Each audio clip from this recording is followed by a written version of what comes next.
a beverage or two and settle in. This is the Morning Tailgate on Raider Nation Radio 920, the flagship for the Silver and Black. Vince Sapienza, Vinny Bonsignor, Clay Baker, coming live from Las Vegas to Houston on a game day as the Raiders get set for preseason game number 2 against the Houston Texans just days following their joint practice with a team over there that considers themselves Super Bowl hopefuls, Super Bowl contenders, which means it is another litmus test tonight at Energy Stadium in Houston, H-Town, where the Raiders look to build upon what they have accomplished thus far in training camp, get better from preseason game number 1, from the joint practice into preseason game number 2, and onward into the regular season. Welcome in, everybody. Raider Nation, it is that day. It is a game day. Time to get fired up.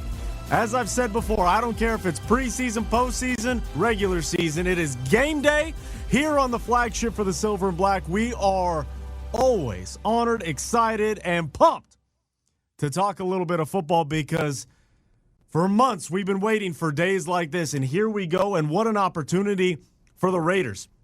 Obviously, the joint practice was not what you would call a quote-unquote win, right? Maybe the Houston Texans got the better of the Raiders overall. That's fine. Today's a new day. Today's a new opportunity for the Raiders to get better for themselves. It's less about the score and more about the growth inside that locker room and inside Raiders HQ. Vinny, Clay, welcome. It is a fun day because it is a game day, but it is also one of those days. I know Raider Nation is kind of locked in a little bit differently maybe than preseason 1. Preseason game 1, you're like, all right, football's back, Allegiant Stadium, it's going to be rocking, here we go. Now, all right, now I want to see that progress. Now I want to see the steps being taken in real time from preseason game 1, from the reports and everything we've talked about on this show, because Raider Nation Radio is live in Houston, had eyes on the ground at the joint practice. Now we want to see that build. Denny, did we lose you? Hello? No, I'm here. I thought you were continuing to make your point. I was hanging on every word that you were saying. So, yeah, I didn't realize that was my opening right there. But yeah, I echo everything that you say. And you know, it wasn't a maybe. It was definitely not a good day for the Raiders on Tuesday. But that's okay. That's why they came here to Houston. We've been talking about that before they came. We've talked about it after practice. It wasn't a great day, but it was a great learning experience in terms of you know, getting a sense of where you are compared to where another team that's further ahead of you in this race, and that's okay. That's why they came here, as we said. Today is about, all right, what did you learn on Tuesday? What does this mean for maybe starters playing this game? It's not uncommon these days when you have a joint practice with the team ahead of a preseason game. You usually don't play. A lot of teams don't play their starters in the actual game after getting all that work in during the joint practice. Clint Kubiak made it pretty clear that he might be rethinking that a little bit or debating that a little bit based on what he was able to watch on film of the practice. My instincts tell me we're probably going to see some of the starters. And I think that's a good thing, especially for the offensive line. We've talked about this quite a bit. I feel like it was really important for the Raiders to identify as close to that top 5 or that five-man group as possible, as early as possible, to get that group as many reps as possible, because we've seen this in years past where they did the tinkering and, you know, moving guys around and trying to find that group. And by the time they got to the regular season, that group didn't have enough time, in my estimation, to really develop the cohesiveness that you need to start the season. So I think the offensive line should be back out there today. I don't care who the Houston Texans are putting out there. It's more about getting that group as many reps as possible. It doesn't have to be a whole half or anything like that, maybe a quarter, maybe a couple of series, but just get them back out there. I think it's vital that the young secondary gets a lot of time out there together. I want to see more from the defensive line. I don't need to see Max Crosby out there, but I think the rest of the starters, I think I want to see out there. I want to see this first team defense without Max Crosby, if he plays or not. To me, when I watched that practice on Tuesday, when I looked at the Houston Texans defense compared to the Raiders defense, it was beyond obvious that one defense has been together for multiple years now. You talk about all the studs that the Houston Texans have on defense, and it's clear as day that they do. But what they also do have over the Raiders is just time on task together. That was a well-connected defense that knew each other like the back of their hands, right? Whereas the Raiders defense is still climbing to that, still trying to get to that point, and it's not going to take 1 year, and it's going to take multiple years for that cohesiveness to really develop the way a Texans defense has developed. And the great thing is, there's a lot of guys on this, a lot of young players on this Raiders defense that figure prominently in that kind of a picture when you're talking about long range. Like you're going to see, hopefully, guys like Tre'Don Stukes and Jermod McCoy and Zeke Massis and the other young Darian Porter grow together as a unit for years, not just 1 year like we've seen sometimes around here, but multiple years. And I think that's going to obviously, down the road, there's going to be a light that shines as a result of that, but they're just not there yet. So there's a lot of I think everybody needs to play tonight, to be quite honest, when I think about it. I think everyone needs to get out there and play and get some reps together for themselves as individuals and for the team collectively. When I look at tonight's game, where this team is and what we've seen thus far, I want everyone out there.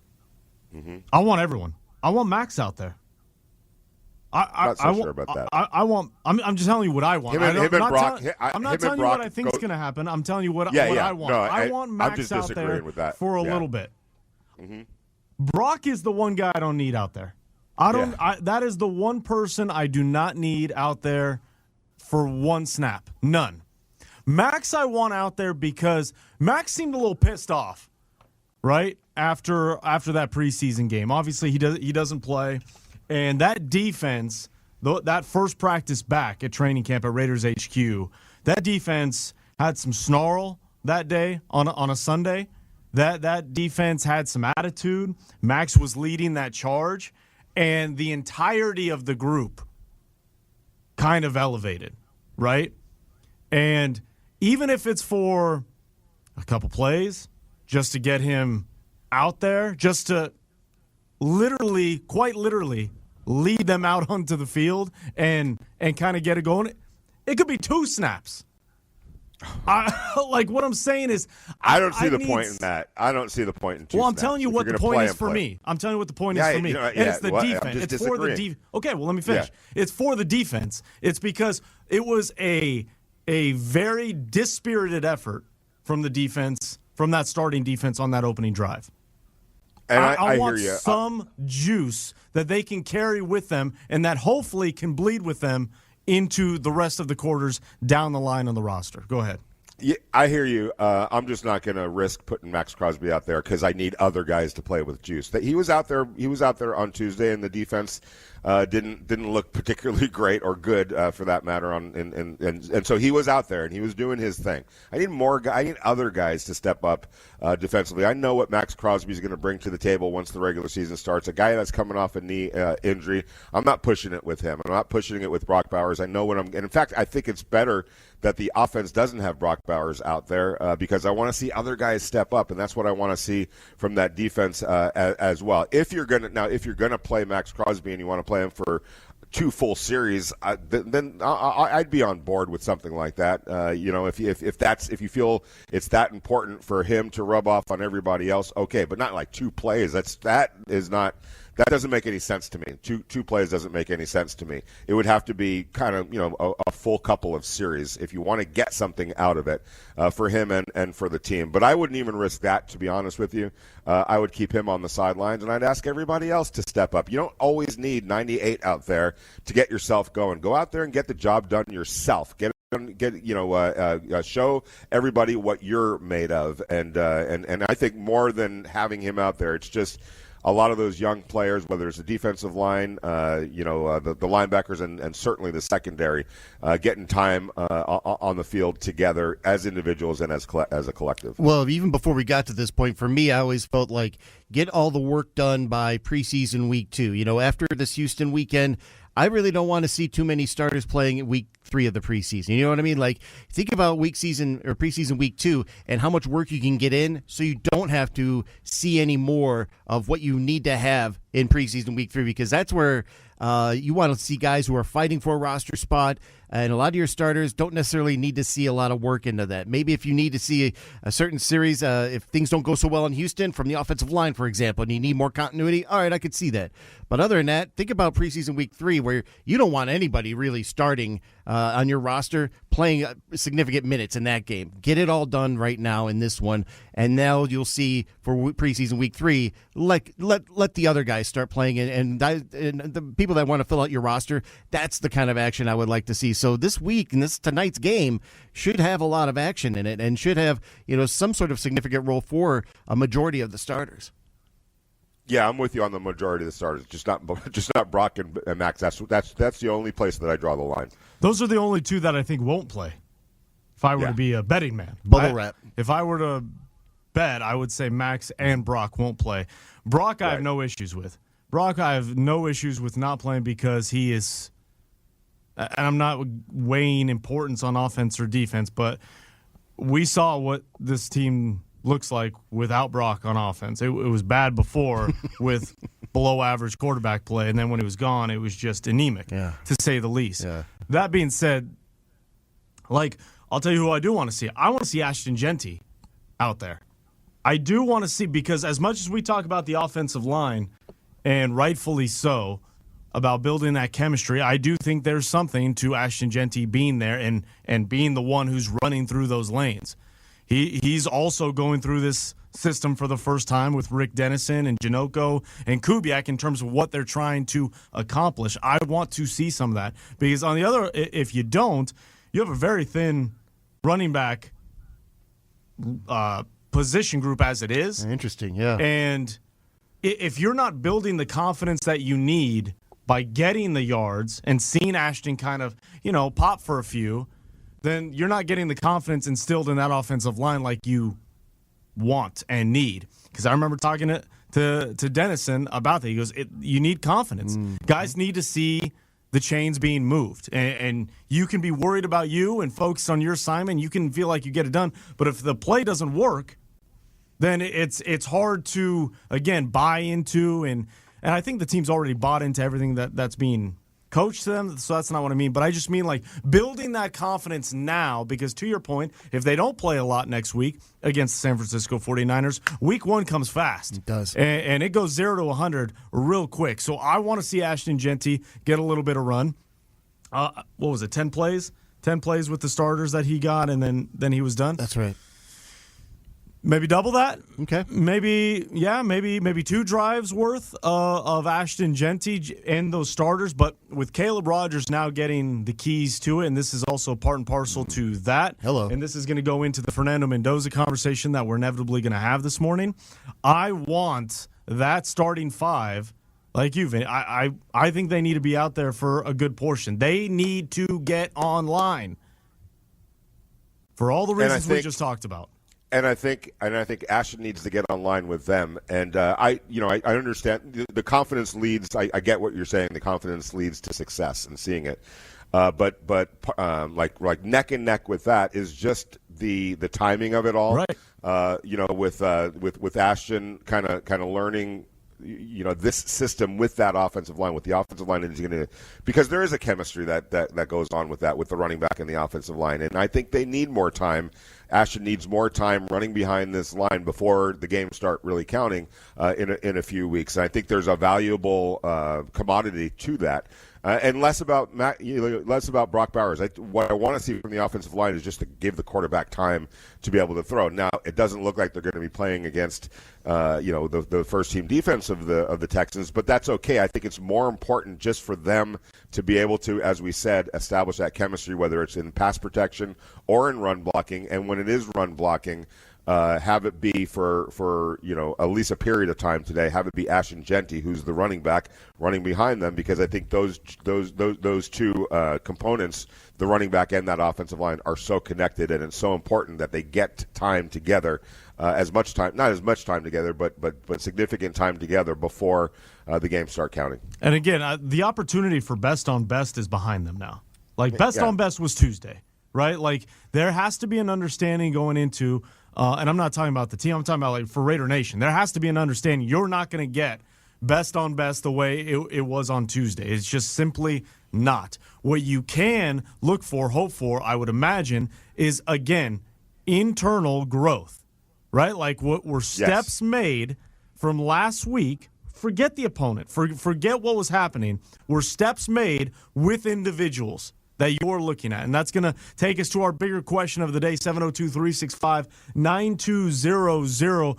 Who are you looking to see growth from week over week, from preseason game number 1 to preseason game number 2? Because I know Raider Nation is they're maniacs in the best possible way. They not only watch the game, they rewatch the game, right? Like they watch clips, they look at the all-22 formats.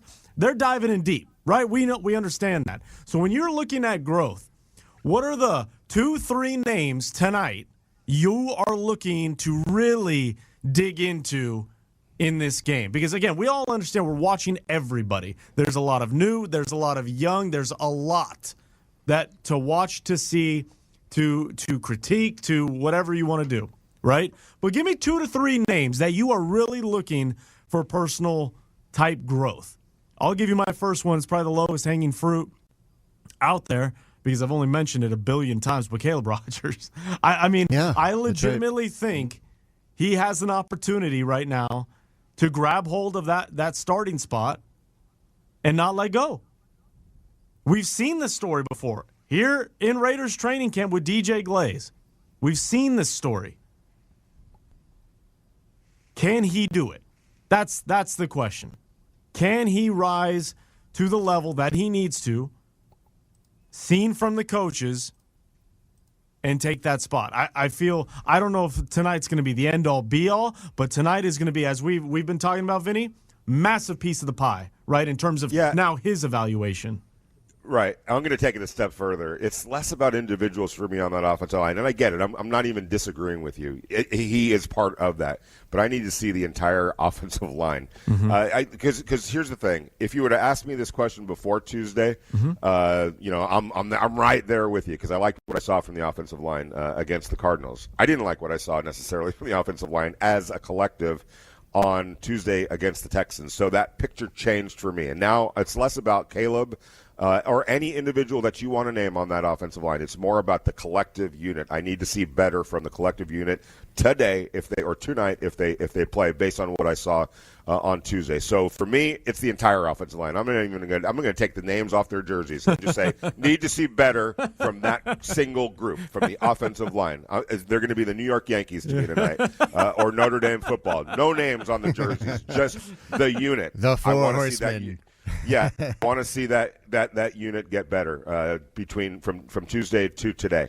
And if you want to talk about individuals, though, Jamon McCoy, all the young secondary players, Dredden Stukes, Jamon McCoy, Zeke Massis, Darian Porter, those are the guys that I want to see real growth from last week to Tuesday to today. And I'd like to see a collective effort to go in and make a massive improvement on stopping the run. And whether that collective comes out of certain individuals from the defensive line or something that happens in the linebacker position, where I just don't want to see the defensive line getting moved off the ball the way they were in preseason week 1. And however that works out, the better. Because you brought this up yesterday, Vince, and it reminded me of something that Jim Fossil once said. I asked him, what's more important, to stop the run or to advance the run, to engage the run? He's like, if you don't stop the run, you'll never be able to run the ball on offense. So this is a part and parcel of just fix it. I want to see fine-tuned on the defense, on stopping the run, and of course with the pass coverage as well. There's something needs to be improved there, but definitely can we find some sort of cohesion on that defensive line? Yeah, if we're looking at position groups, that's probably the unit that I would New York Yankees / Notre Dame is the defensive line group. Can they stop the run? Can they? Because again, Vinny, you had eyes on it on Tuesday. everyone we've talked to, everything I've read wasn't great. Can that be corrected? Unfortunately, you probably won't see the truest version of it tonight because it isn't best on best. So that is going to have to be a work in progress. I completely agree with you with Jermon McCoy, but it's not because it's a sense of, oh no, well, what's Jermon McCoy? It's more so for him, right? Like we talked about it last week, did we not? 20 months since his last football game, he comes in and he gets picked on. He gets spotlighted and he gives up a couple touchdowns. Fine. Okay, move forward. How do you move forward? We credit and we praise Fernando Mendoza, the way he talks, the way he moves from negative play to the next play. Can Jermon McCoy do that? Right? Like, how is his mindset? Is he able to put that in the past now, go back out, and start making some plays that the Raiders and many of Raider Nation believe that he can? So I'm completely there with you and Jermon McCoy. And then, again, as it shouldn't be a surprise to anybody, it's Fernando Mendoza, right? Like, these Fernando Mendoza has the opportunity to show itself the most in terms of leap, in terms of growth, in terms of progress. And, you know, for all the conversations and discussions we've had, Vinny, about should he start, when will he start, you know, is he ready, is the offensive line ready, it starts with can he be ready? And I think he changed some of the conversation after Thursday's performance against Arizona in terms of, okay, he's well on his way. Can he take that next step? Right, I think you asked Clint Kubiak the question about the one play. I believe it was to Brock Bowers. You correct me if I'm wrong. And Clint said something to the effect of, yeah, that was a great play, but we can't just be hanging our hat on one play. We need multiple now. And I think that is also true for Fernando Mendoza. He had a couple really good plays Thursday against Arizona. Can he make more of them on a consistent basis? And can he do it expeditedly from week to week?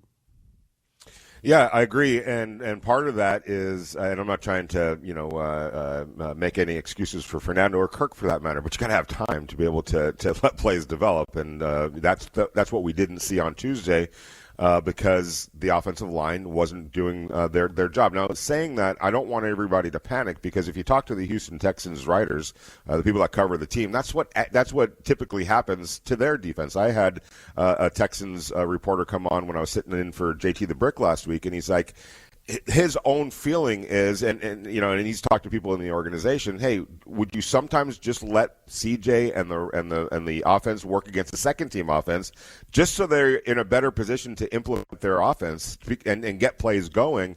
Because they're so good that they just destroy practices and destroy, CJ and the offense because they're kicking their own offensive line's butt every single day. So that's why I'm saying don't panic over what happened on Tuesday with the offensive line. I do need to see better. I'm not suggesting that. But you do have to put it in perspective because this is a typical day at the office for the Houston offense against their own defense. So, but saying all that, Fernando didn't have a whole lot of time to operate, nor did Kirk in that practice on Tuesday. He showed you what he was able to do when he did have some time against the Cardinals. Today, unfortunately, it won't be against that first-team defense, so the offensive line, whoever's in there, is not going to have that opportunity to stand up to that, nor will Fernando or Kirk, it looks like, be working against that first-team defense. But in a bigger picture sense, I do want to see when he has time, whoever he's playing against the Texans today, that natural growth that I would expect to see, and him standing in the pocket, going through his progressions, making the reads and making good throws. So we'll see if that does occur. If whoever the defensive line is for the Texans and whoever is out there playing offensive line, I want to see Fernando in stressful situations, but also in situations where he can play to his strengths. We'll be going behind enemy lines in hour number 3 with Houston Texans TV sports reporter Jason Bristol. He'll be joining us at the 9 a.m. hour to give his 2 cents on what he saw from joint practice on Tuesday and the expectations of who we may see on the other sideline when the Raiders line up against the Texans. Coming up in hour number 2, it's the voice of the Raiders, Jason Horowitz, on the call tonight. We'll pick his brain figure out who was in that production meeting with him yesterday and figure out what he's being told from inside the organization as the major talking points and what they're looking to do. That's coming up in hour number 2. Until then, we want to hear from you, 702-365-9200. Give me 3 names.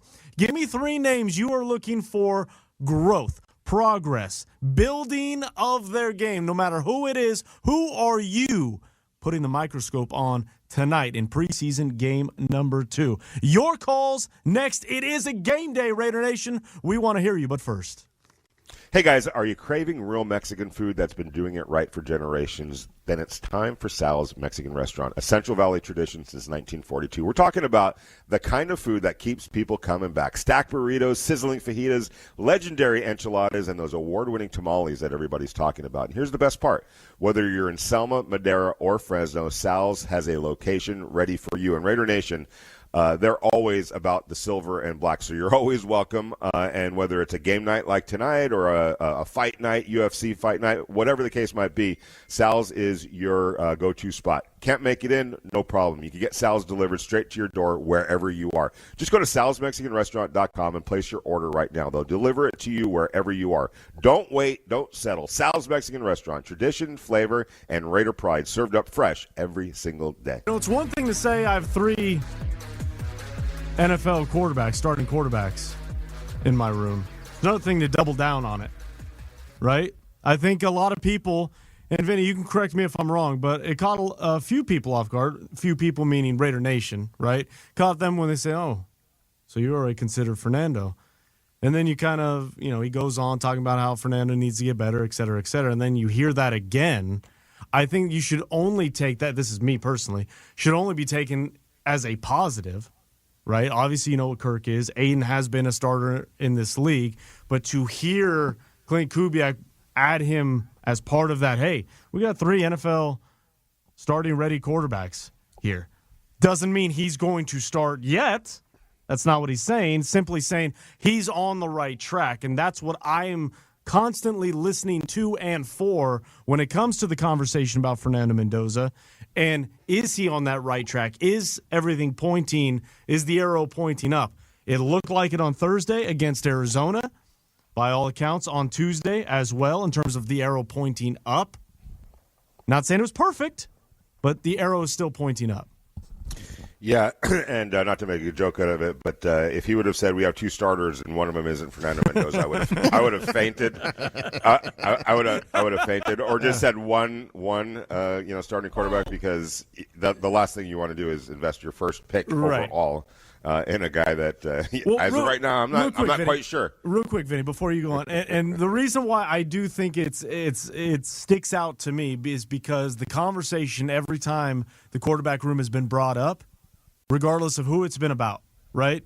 Clint Kubiak has made sure to talk about the collective, the group, even including a Jacob Clark, right? And we all understand that Jacob Clark's not going to be part of the equation. We get that. But what I mean is he is now starting to he's doing – everything is intentional with him. Nothing is by mistake with Clint Kubiak. He is as calculated as any in terms of what he's saying, how he goes about his business. So I did find it fascinating that he is now starting to – almost pare down, if you will, in terms of how he answers those questions. Yeah, I agree. And look, the point is, or the bottom line is, Fernando Mendoza will be the starting quarterback of the Raiders this year, barring a kind of a miracle type of a thing, right? And I would say that he's going to play extensively this year, barring some sort of surprise. That happens, and the surprise would be welcomed with open arms, and everyone will ride that great surprise as far as it can go. But at some point, this is going to be Fernando's team, and you're just looking on a daily basis for that growth in him. And I think that I just think that that's a matter of time. And really, quite honestly, I just think it's also a matter of him going out there and playing and learning the game at this level in terms of the speed, in terms of some of the finer points, the timing with his center, the footwork, all of those types of things. To me are a matter of time on task, not watching from the sidelines, but actually going. Now, he can absolutely, without question, take advantage of the time that he will spend when he's not the starter, working behind the scenes and working in practice and doing all those things. But at some point, he has to be the starter of this football team, I would say sooner rather than later, being this year, so that he can straighten out that learning curve, because this is all about the future, and the best way to learn is to go out there and play. 702-365-9200 is the number. We want to hear from you. Who are the three names that you are most interested in terms of seeing that growth, seeing that progress, seeing that step from a week ago? Obviously, Fernando Mendoza is a popular name up on the text line, and for a good reason, because, as I said, I don't think there's one player that can literally show that progress more than the quarterback itself, being Fernando Mendoza. He was asked on Tuesday about that growth, that progress of taking the next step, specifically from week one in the preseason to tonight in Houston. There was a lot of things I saw against Arizona. I think it was good to get my feet wet, and we weren't able to come out there with a win, which put on myself, because I think my teammates did fantastic. But I think it's a good learning experience, and I'm looking forward to play in Houston because, one, they're a great defense. Two, I feel like now with the experience, be able to move forward. Like I said, tranquilo. My feet were a little fast, a little out of control, be a little more in control, survey the field, see it a little better. I'm really excited for this upcoming game and all the opportunities that I have in the future. What was the opportunity today? And then the next opportunity will be Thursday. Then we have practice, and then we have the Niners. Every opportunity forward, I'm trying to capitalize. So that's Fernando Mendoza on Tuesday. And Vinny, one of the things I'm most excited for, I wish, obviously, I was there in Houston, because I would want to ask him how his game day felt different today compared to the one in Arizona, or against Arizona in Las Vegas, right? Because he talked about that at the end of his press conference, talking about, it was a lot of new, it was a lot of difference, trying to figure out, okay, what do I do with my time here, et cetera, et cetera. How did that growth help him for whatever the outcome is tonight, right? Like he first thing I'm going to be looking at when he takes the field, are his feet sped up? Right? Like, is he moving like a duck on water? Like, is he just moving a mile a minute? And it's screwing up the rest of his game. That's the progress I'm looking for. Would Raider Nation love to see 15 of 19 for 220 and a couple tuds? Absolutely. But I think it's just how he operates in getting whatever production he gets is also equally important to whatever the stats actually are. Yeah, but I do want to see good stats. Yeah, agreed. I'm not saying take it away.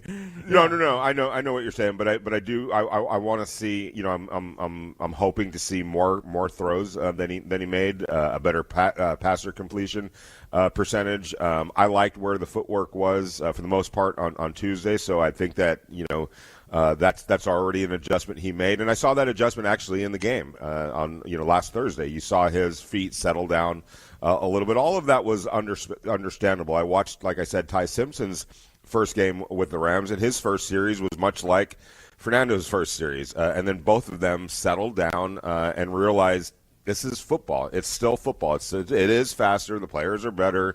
It's a bigger, it's the NFL compared to college, but it is still football. Make my read, make my throw it accurately, throw it with conviction, have a command of the huddle, do everything that I've been doing for the last 10 years or so as a young person, and then a teenager, and then as a late teenager and early 20s now for both of them. Do what I've just been doing. It is at the end of the day still just football, and you can't make it bigger than that. And so I think the footwork will be improved. I want to see him play under duress. I do want to see some of those kinds of situations, and I suspect even with a second-team Houston Texans defense, you're going to see that because they have a lot of depth on that defensive line. Yeah. So you're still going to see good players out there, and so just how he responds to week 2. Yeah, and I think that you're going to see good depth on the Houston Texans defense, so you're going to be challenged. And I would like to see more throws where, like he showed on last Thursday against the Cardinals, attacking the middle of the field. I want to see another pass like that to Malik Benson, that 19-yard bullet. Even the Devin Tompkins a pass that went incomplete in the end zone. I want to see more of that kind of play developing, and that way I see a certain kind of progression of what more is he being asked to do, and he's able to go and fill those boxes up.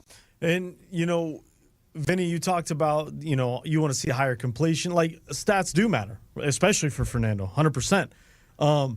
That completion percentage, I think, goes up with timing and rhythm and him kind of getting into that flow. What's interesting is, again, I'll defer to you because you had eyes on it on Tuesday, but it felt like there was a lot more miscommunication on the offensive side than maybe we've seen in training camp or even in the Arizona game in terms of routes, in terms of things like that.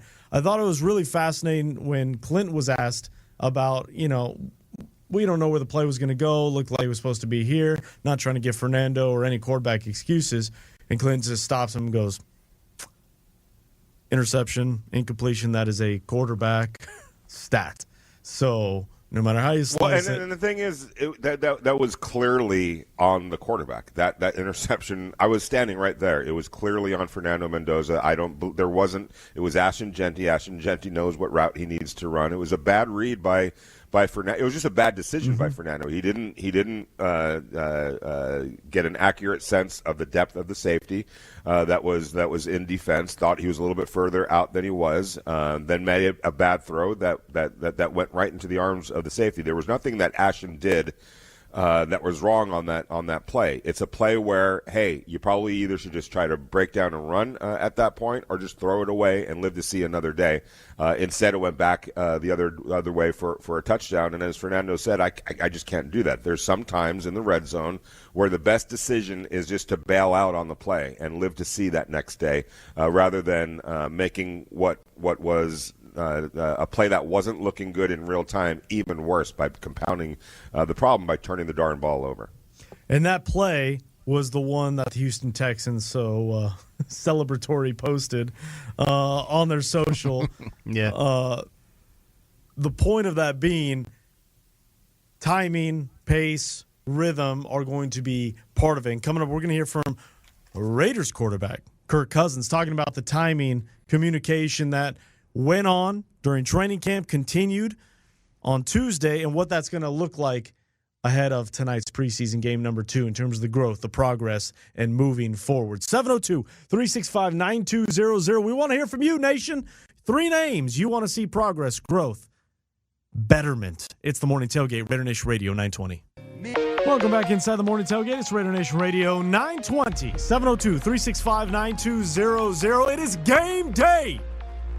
3 names you're looking for progress from the Raiders tonight against the Houston Texans. 702-365-9200. We're talking about timing, rhythm, pace. That's what we want to see from the quarterbacks. Maybe a little miscommunication here and there between all the quarterbacks, some of the receivers. The play we were talking about, the interception in the red zone from Fernando Mendoza, intended for Ashton Genty, taken back the other way. You can't have that, Clint Kubiak said. But at the same time, Fernando says, I need those. These are the times to have those. This is what you go to a joint practice for, to get the looks that you've never seen before, to make the reads that, okay, I can't make that read, or I need to make this one, or I need to just eat it and not make the throw. Kirk Cousins, who's been in more locker rooms than any Raider on this roster, 15 years, talked about not only the importance of what you get out of a joint practice, but the miscommunication that takes place, how that helps moving forward. Well, I think it just gives us a great chance to talk about, the details, talk about the adjustments, talk about, how much offense we have and how things could come up at any moment from 2-3 weeks ago, that we just got to be able to have that recall. And it's a lot of volume right now in training camp. We kind of keep throwing things at young guys, and there's a lot to handle. So it's understandable right now. When you get to the season, I remember when I was a rookie, Mike Shanahan used to say, like, Kirk, when you get to the season, you can kind of pare down what you're focusing on because you have a game plan. But in the preseason, it can be pulling from a lot of places. So part of the journey, part of the process, and it'll be good to talk about when we watch the tape. It's Kirk Cousins. Great name drop. Wow, Mike Shanahan. I mean, just shows his age a little bit, right? But good name drop. Yeah. That's a good one. Up on the text line, 702-365-9200. Kyrene says, good morning. Morning, crew.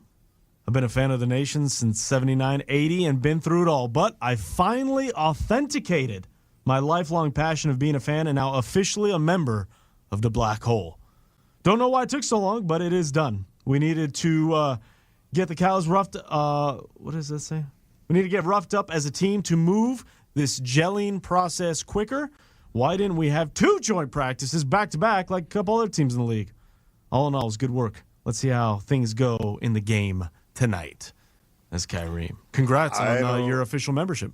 Yeah, and I don't know that anyone's done 2 back-to-backs. Maybe I'm missing one. I don't know if the Raiders. I don't remember one. That's why I was going to default to you. Yeah, I think they've kind of eliminated those things because, like we were talking about the other day, bad blood. That second one usually turned into SummerSlam, literally. Literally.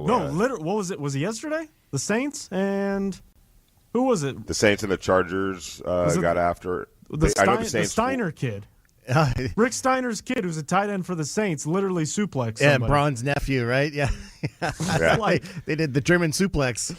Going back to Kirk Cousins and Clint, the turnover that Clint was talking about was actually Kirk Cousins' interception that he threw at the end of the 2-minute drill to end practice. It was literally a pick six to end practice. So this isn't only immune to a Fernando. Kirk didn't have a good day on Tuesday either. Threw a couple of ducks, threw some passes that were behind his intended targets, threw that interception at the end of practice, and even for him, it's for anybody that plays professional sports or whatever you do in life, you're learning every day, and so so sometimes you got to learn some harsh lessons.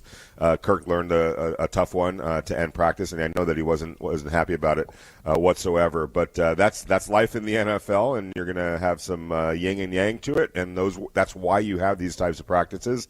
And hopefully it doesn't carry over into the game, and that's what I'm hoping to see from Fernando today. And if it's Kirk that's out there, him as well. It's really interesting. I don't know, Vinny, you tell me. The feeling today does seem quite different than last Thursday.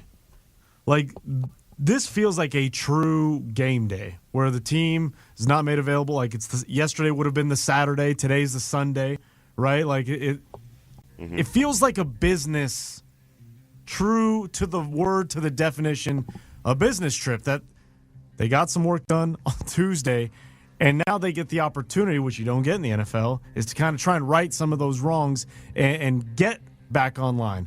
It feels it's not quite the joyous, hey, it's game day once again. It's like we got work to do tonight in Houston. I completely agree, and I think Clint Kubiak made that pretty clear on Tuesday. Into hour number 2 here on the Morning Tailgate. It's Raider Nation Radio 920. Vince Sapienza, Vinny Bonsignor, and Clay Baker coming to you live from Las Vegas to Houston. Game day number 2 of the preseason as the Raiders get set to face the Houston Texans for the second time in 3 days. This time under the bright lights of Energy Stadium. Not quite best on best is what I'm hearing, but football nonetheless. Progress to be made. Who's going to do it? Who are we going to see it from? Who is going to step up and take hold of whatever they're looking for? That's tonight. But before we get to tonight, we have to set the table, and we continue to do so with the voice of the Raiders, also live in Houston, Jason Horowitz. Good morning, Jace. Good morning, guys. How are you? Doing great now. Fantastic. Did we get our workout in before, or is that still coming out? Before. Beautiful. Before. And remember, we're 2 hours ahead. It's already 10 o'clock here. Oh, that's right. So it's definitely before. And I'm trying something new today. So when we were playing games in Allegiant Stadium, I used to do Dutch Bros. I used to go to Dutch Bros, get my Dutch Bros before the game, and that would be my game day ritual. Didn't work out for wins. So then I switched to the Starbucks that's inside the W or Mandalay Bay. Mm-hmm. But then they stopped doing order ahead. And, game day at Raiders at Allegiant Stadium, the lines are long. Yeah, you're not waiting an hour for Starbucks, right? But today, there's a Starbucks near our team hotel. I walked down there in our 95-degree heat. That feels like 105. And I got orange cold foam in the cold brew. If this leads to some big time Mendoza moments tonight, wait a minute. This is going to be the game day drink moving forward, boys. Wait a minute. Orange what? Foam?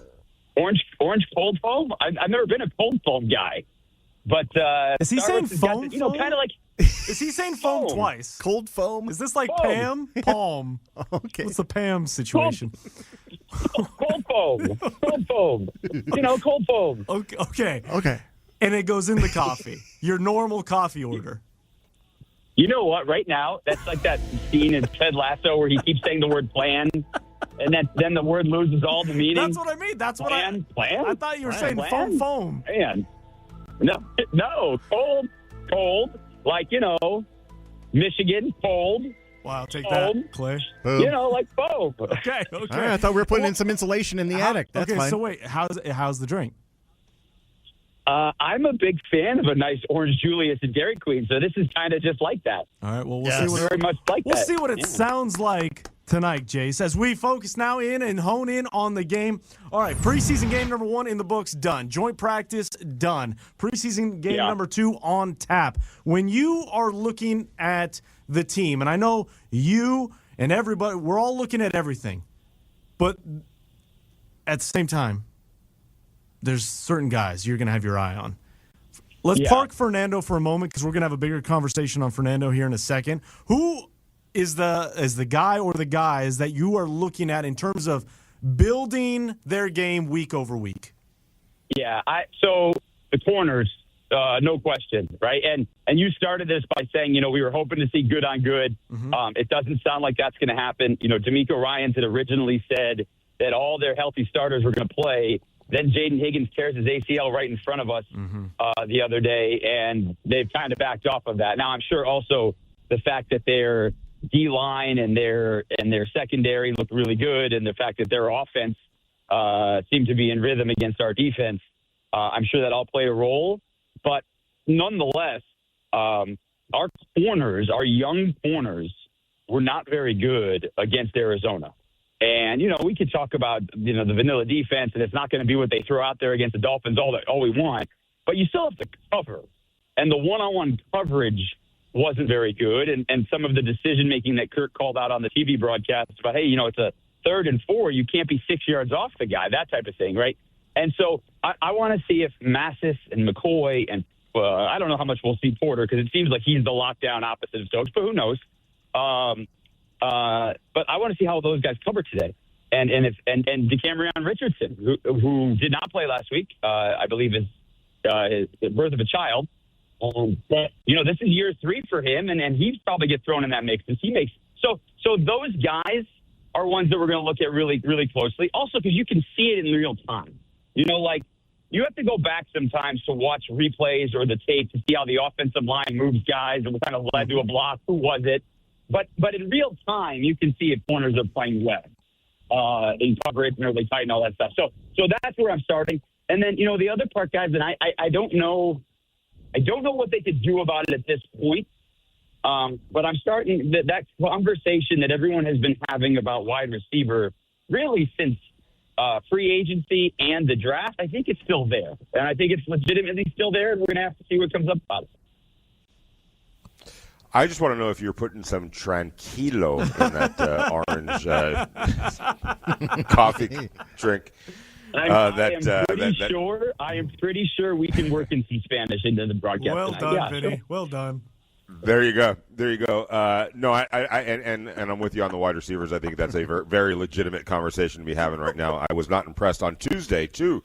No. In terms of there's just nobody that's popping at wide receiver. Yes, Malik Benson to some extent. Yes, it's great that Jack Besh came up with some third down catches. But let's be honest. Great offenses have great deep wide receivers that just put a massive amount of pressure on opposing defenses, and I just don't see that yet from any of them. So what are you going to do about that? Yeah, I'm not. Well, the one thing I would say is that Brock still seems uncoverable. Yes, and he seemed uncoverable against maybe the best secondary in the NFL in practice on Tuesday. And so if that is true, if that is still in fact the case, and Brock is the best tight end in football or one of the, you take whether you want Trey McBride or Brock Bowers or how Tyler Warren comes, whoever, right? Take your best young tight end that you want. But if he is that good against anyone trying to cover him, I still want to see that for an entire game and what that means for the wide receivers. And we're not really going to get a chance to do that until Miami. So I'm still a little optimistic, hopeful, the whole thing. But I also think – now, here's the other thing that came up from Tuesday. But I'm not sure how to handle this either. Our offensive tackles really struggled with some of the pressure from Will Anderson and Daniil Hunter. But there's not a team in the league other than maybe L.A. that's going to throw guys that have Daniil Hunter and Will Anderson at you on every single play, other than maybe the Rams. Mm-hmm. So I don't know that you see two of those guys in any other practice unless you're practicing against the Rams and Myles Garrett is healthy. So, I'm not positive what to take out of that from all of this. So, the question about receivers, Kirk and I were talking about this yesterday, and not that somebody's seventh receiver who gets cut is going to make the biggest difference on your roster. Right. But the Raiders do have the number one waiver claim for the first 3 weeks of the season. So anybody that they've seen or that they're scouting who, let's say it's the sixth corner on Houston who they're going to cut, maybe he's better than our third or fourth corner. Anybody the Raiders want, they're going to get at the end of roster cutdown for the first couple of weeks. So I think that's a good thing. And then the other part is, last year Seattle made that trade for Rashid Shaheed, and by name that's not really this massive thing, but it really did do a lot for their offense. So maybe there is someone out there that they're looking at like that who can make a difference. All right, last Thursday in the booth, you, Rich Gann, and Kirk Morrison, you're talking about Fernando Mendoza. The excitement was really building in the booth between you three. After the first drive and the second drive, I could hear Rich Gannon kind of talking under his breath of how pleased he was with what he was seeing from Mendoza. What was that like in the booth when he came in, and how did he meet expectations or not? I think he met expectations. Because everything we've seen from Fernando in practice and building up to this and everything they talked about is that one of the things Fernando does really well is if he makes a mistake, he doesn't make it again. And I think the other thing that they're working on is his progressions, as most rookie quarterbacks would be working on, and really guys the early part of their entire career. And you could see Fernando intentionally doing that there were 3 or 4 throws where it was for read 1, read 2, read 3, ball out. And it was fast and it was convenient, and there was, open receiver, and it goes for 7 or 8 yards, and you can see it. Again, we'll have to see what that looks like against real defenses playing real schemes. But from the first perspective, Fernando, had a solid game. Now, would he like to throw a couple of balls away that he didn't throw away? Yes. Would he like to take a couple less hits than he took in the third quarter? Probably. But he also, that throw he made, I think it was right before Mike Washington ripped off the 53-yard run. That throw he made to start that second drive, that was a laser literally between the triangle of defenders, is as good of a throw as you're going to see by any quarterback in the NFL. And so you can see it, you can feel it. I still, here's the interesting thing for me, and Kirk and I are doing radio tonight as ESPN is doing TV.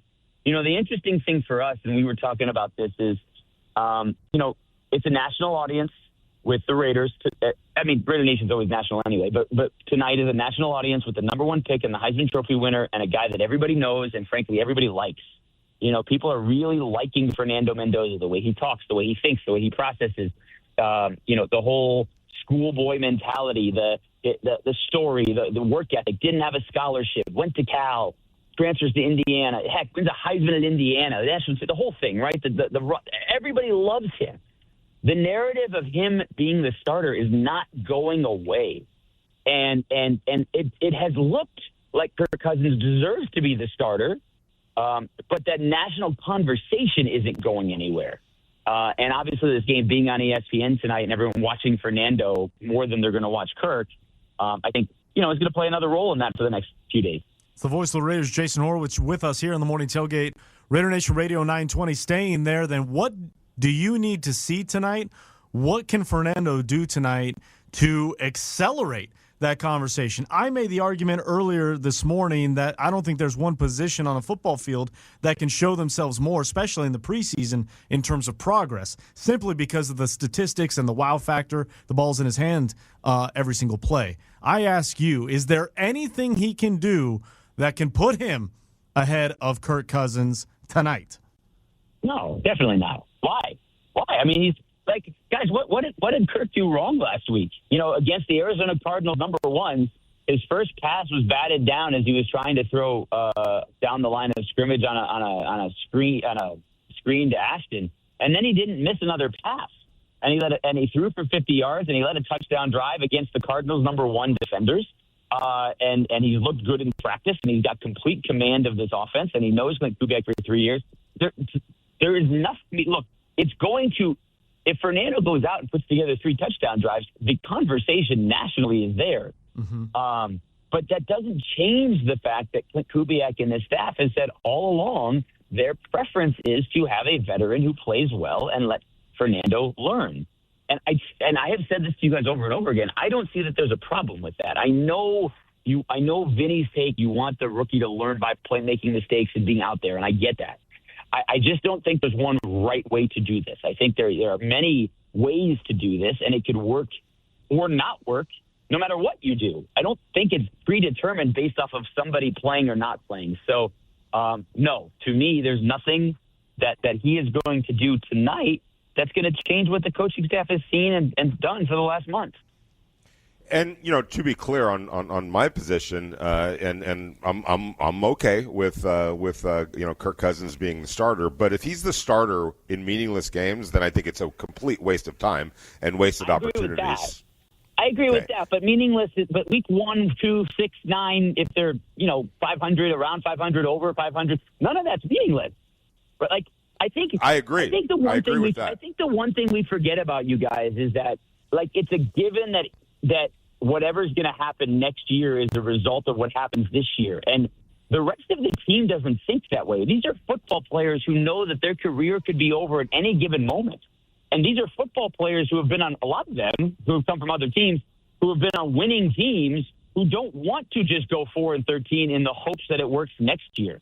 And there are a lot of guys who went 3-14 last year and don't want to do that again. So I think they're all good. If Kirk Cousins is the starter and he is playing well, nobody cares about the future on the field. Agreed. But I do draw. What I'm saying is I'm drawing the line on when it's not. You can't. And also, watching it out, I still think it's a little bit presumptuous to think that Kirk is bona fide. Oh yes. No, with no question, the better option right now. I don't necessarily see it that way because I still don't see 3 years ago Kirk Cousins. I see this version of Kirk Cousins, but that's another conversation to have as well. As long as we're in agreement, or at least the Raiders are in agreement, that when the games start becoming less meaningful, the rookie needs to be out there. And I think they would. I think that, and I would say they're. It's going to be based off of how the offense is playing, right? Like if the offense is out there scoring 24, 25 points a game, but they're losing 27-24, is it Kirk? And the answer is probably no.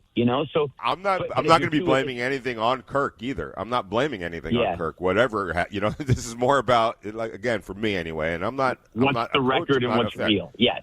Yeah, and just let's think long range now and get the first pick overall out there and start expediting the. So, Vinny, I think there are two.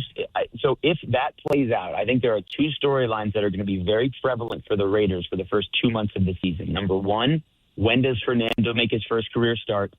And number 2, will they trade Max Crosby at the deadline?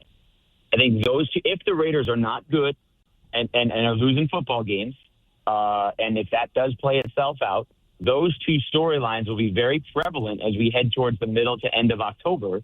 But again, that's an if that let's not forget, guys, that 2 years ago when the Raiders went 4-13, they started 2-2, and should have been 3-2, right? They were about to score in Denver to go up 17-0 against the Broncos.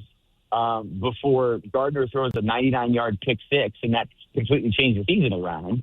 And then, last year the Raiders won the first game, and and if Brock Bowers doesn't get hurt, we don't really know what's going to happen. So I think we need to let 5-6 weeks play out and then see where we are and then have those conversations.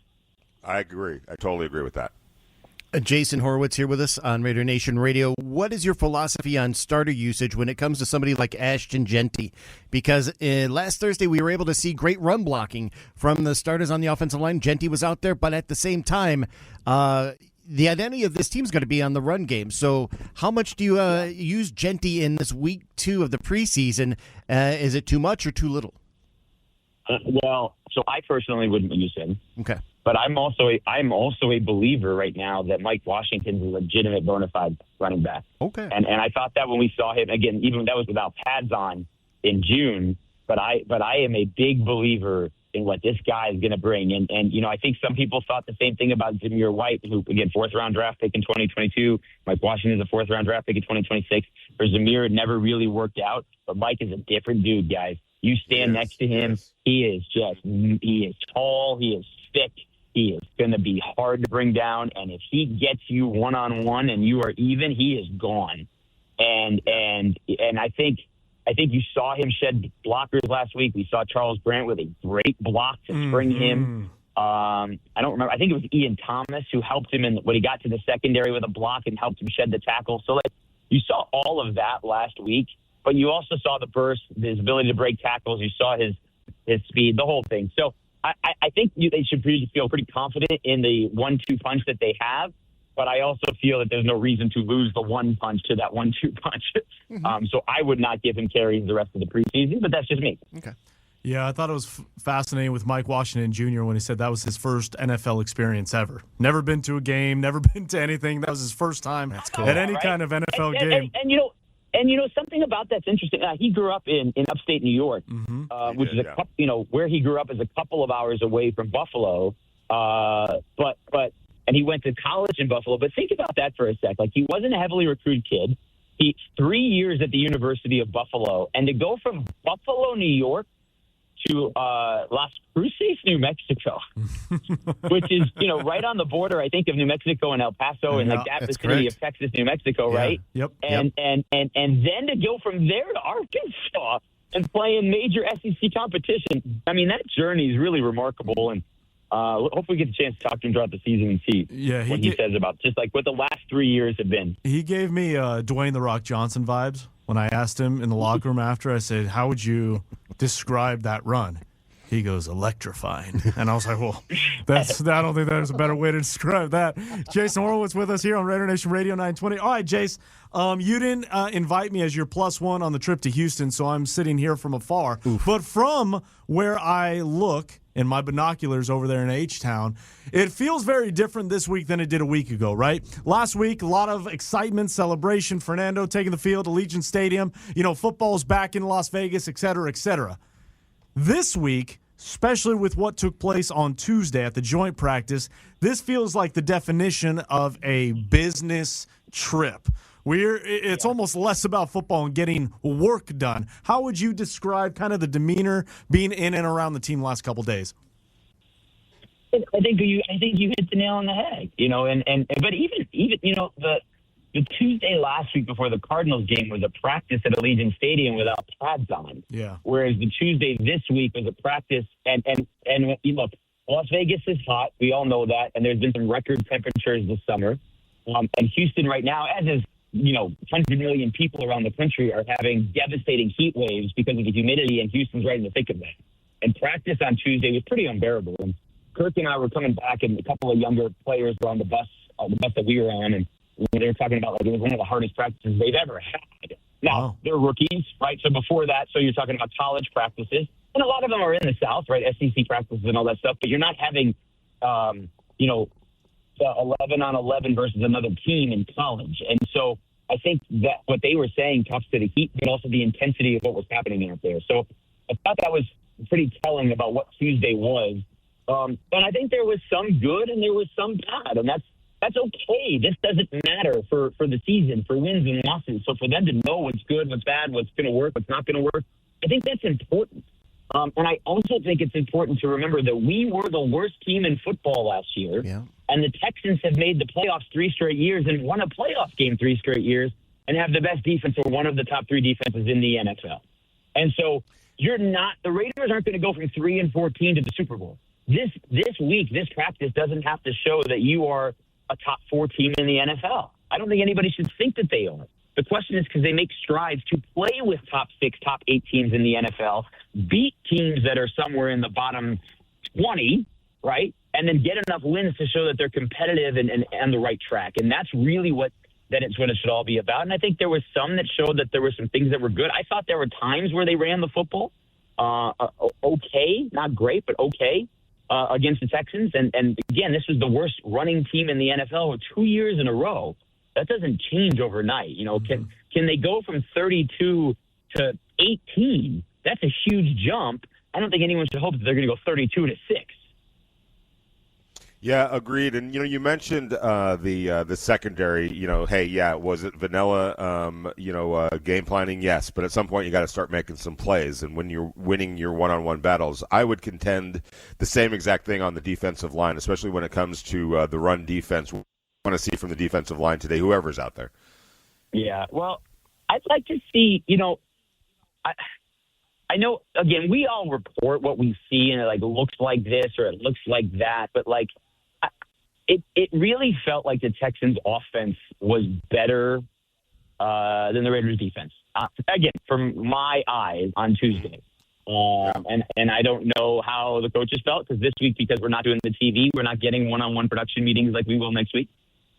Which also means we didn't get a chance to ask Rob Leonard, if he was running what he hopes to run during the regular season during the practice on Tuesday. Because obviously they're not doing that during games in the preseason. So, there's a lot of context to all of this. But, Kean Sloan made some plays last week. Patrick Johnson made some plays last week. There's some guys out there that, Kean Sloan's an undrafted free agent at community college, Utah State, NC State. Patrick Johnson's kind of like a role player, mostly special teams guy for the Eagles last year, been in the league 5-6 years. Do those two guys have roster spots? Do they have roles that they can play on the roster? Can they keep it going? Greedy Vance last week, guys, is a tackling machine. Yes. And he's the smallest corner on the roster. And Taron Johnson, the one series he was on, I went back and was looking at it yesterday, that first series, when he just hung on for dear life to Jeremiah Love and made the tackle. Mm-hmm. That was a great want play. Your corners to do that, and they did do that. So, Greedy is a guy who's fighting. Another undrafted free agent who's been on the roster before, so he's fighting for a spot too. So it's those guys. But the D line, the D tackles, they cut Benito Jones this week. They signed Fodikasi, who's been a starter in the NFL, another one of those 315, 320-pound guys. He was telling Kurt this week that he was in Arizona working on his quote-unquote football body. Nice. Before they signed him. Me too. And yeah. And so can they find someone who can help them in that run stuffing role? Because I don't know that they have that right now, and I think that could prove to be a problem, but we'll have to see. Jason, I think you just wanted to flex the fact that you could say Fodikasi so eloquently and so seamlessly, and I commend you for it. But I don't blame you for doing it either. But I can never remember what his brother's name is. That's okay. He's like not his brother was on the. Yeah, I can't remember what his brother's name is. Is that? It's Fodikasi's brother. That's it. That's his name. Jason, I just Uber Eated a cold foam, so I can't wait to try that as well. Which one though? They have so many different cold foams. Did you get the orange one? Yeah, obviously. That's the one you said, right? Yeah, no, that's the one I got. Yeah. All right. So you guys know me. I'm not big into social media, and I think it's destroying what we're doing, because we all think we need everything 3 minutes, and then 3 days later it's like, oh, that one looks even better, so I got to get that, because you don't even have control. So I opened up the Starbucks app to order ahead, and there it is, right in my face. Ooh, orange foam. Gotta have it. Proud of you.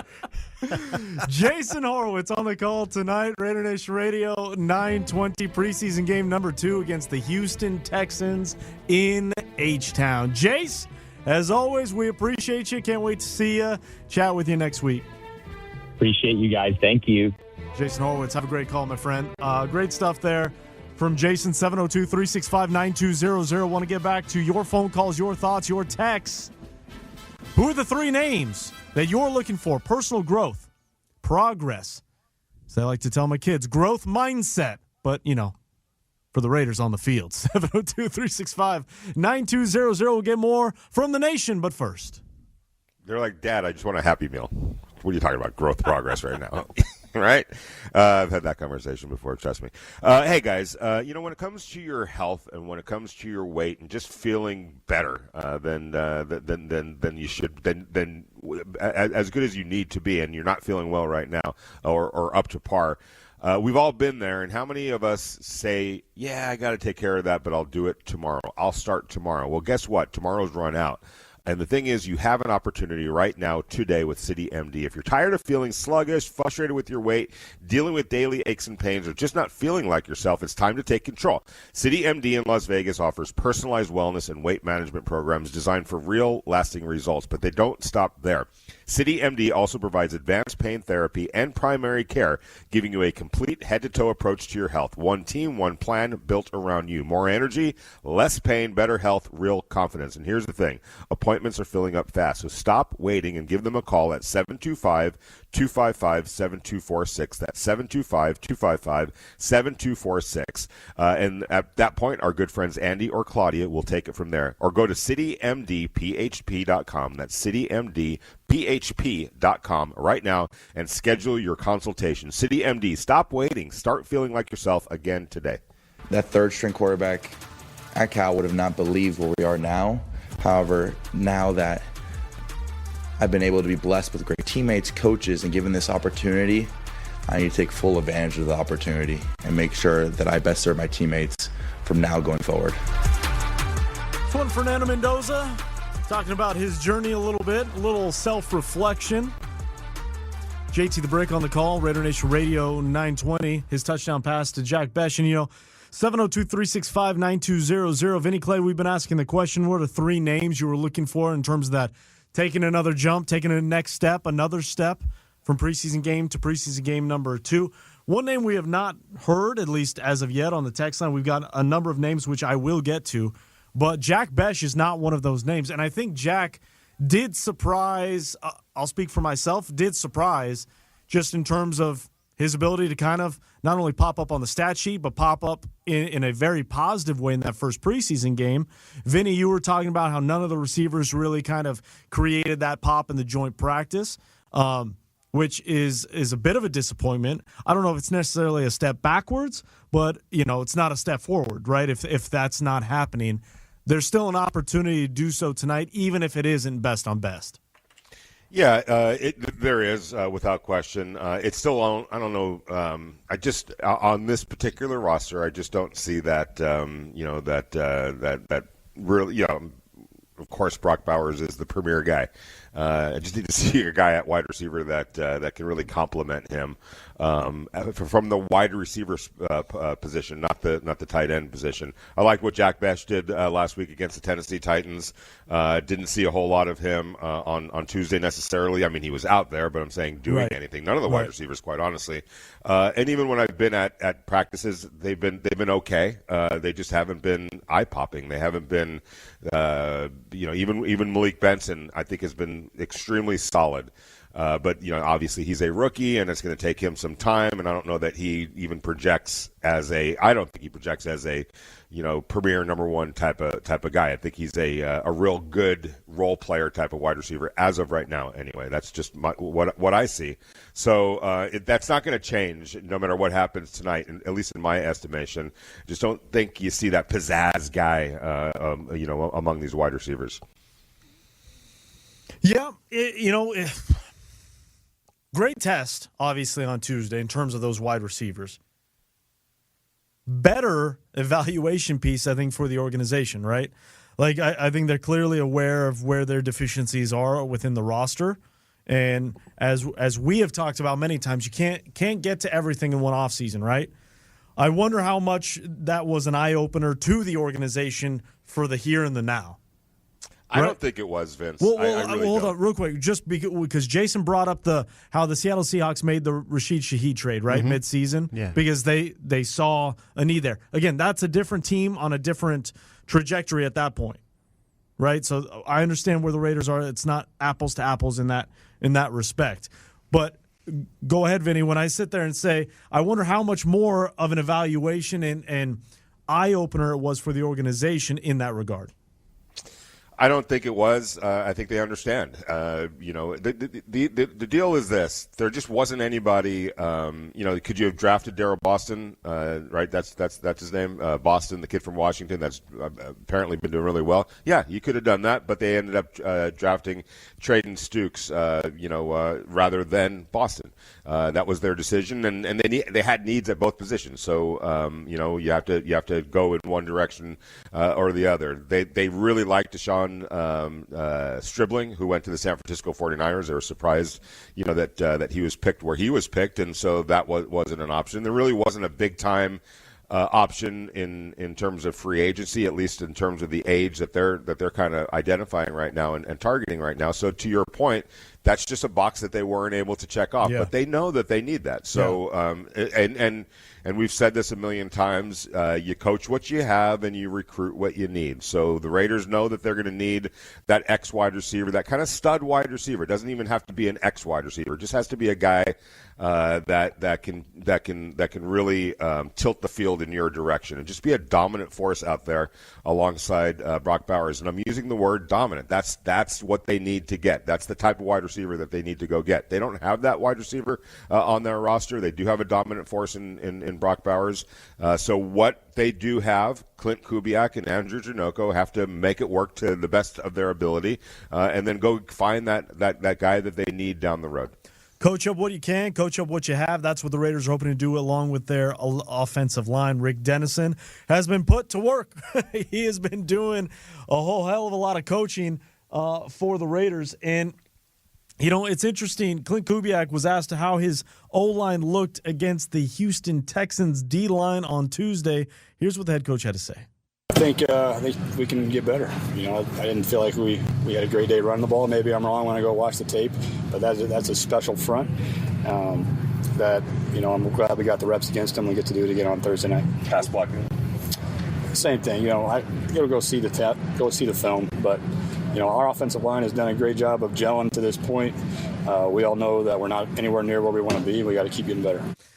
I kind of love everything about that, because every time we've asked him immediately following, practice or that one preseason game, Vinny, it's let me look back at the tape. But his first answer to that first one in terms of run blocking was, I don't think we were very good.